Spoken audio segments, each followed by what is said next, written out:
Mga boss, ating basahin itong mensahe ni Sir Jack Argota tungkol dito sa isang pare, mga boss. Siguro kilala niyo na to.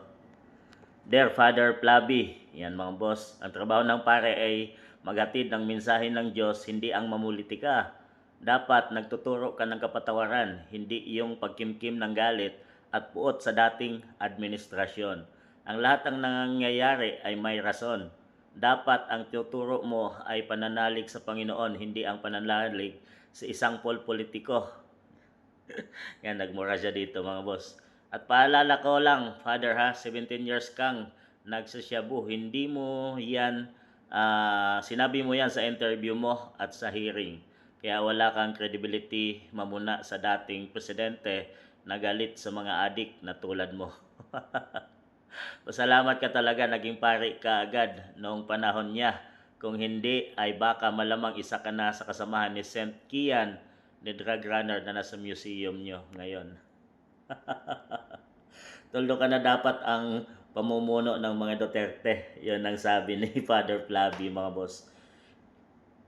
Mga boss, alam nyo ba kung saan nagmimisa itong father na to? Alam ko nasa Maynila to mga boss at di ko lang alam kung saang lugar. Mga boss, gusto niyo bang magsimba dito mga boss? Talagang may tiwala ba kayo sa paring ito? Ang lahat naman ng tao ay nagbabago mga boss, no? At inamin din niya yan na 17 years siyang gumagamit ng pinagbabawal na gamot. Pero nagbago siya at naging pare. Ang hindi matanggap dito ni Sir Jack Argota mga boss, talagang kasali siya sa politika at sa mga pinklawan mga boss, kagaya nila Laila de Lima at Risa Hontiveros. Talagang nasa line siya ng politika mga boss.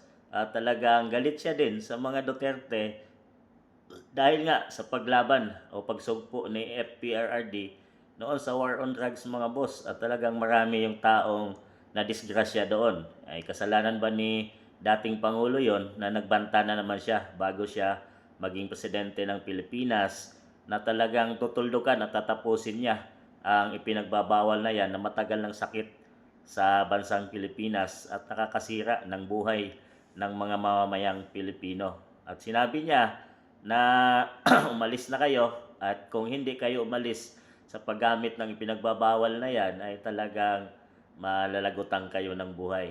Talagang yun ang nangyari mga boss. Dahil marami yung taong talagang matitigas ang ulo at talagang sinusubukan ang kapangyarihan ni FPRRD mga boss. Pero ang paring ito mga boss ay gumawa sila ng museum, uh, EJK Museum doon sa Senado. Talagang ginastusan ng malaking pera. At ang nilagay doon ay yung mga EJK victims na kagagawan ng dating Pangulong FPRRD mga boss. Talagang matatawa ka dahil yung kilalang SAP 44 na yan dapat ay bayani ng Pilipinas ay hindi nagawan ng museum. At inuna nila itong mga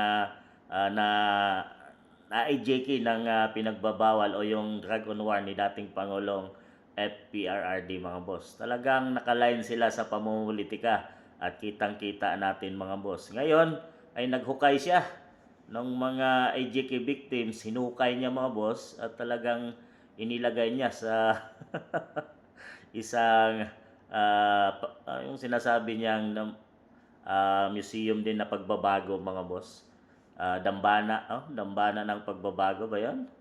Or basta 'yon nilala niya doon mga boss. Talagang pinangunahan niya pa ang paghuhukay. Uh, Dambana ng paghilom yata 'yan mga boss. At talagang grabe itong paring ito mga boss. At kung alam niyo kung saan ba ito ngayon siya, ay siguro ako ay di ako magsisimba dito mga boss dahil kitang-kita natin yung saan siya naka-line up. At talagang ang pare ay dapat hindi nakikialam sa mga political na issue. At lalo na dito mga boss, talagang siya ay iba. Para siya protestor or nagpo-protesta mga boss. At para siyang yung mga nag-rally ng mga NPS. At talaga yun yung mindset nila. So kayo na humusga mga boss, mukhang tamang sinabi ni Sir Jack Argota tungkol dito kay Father Flavi. Kayo mga boss, ano masabi niya?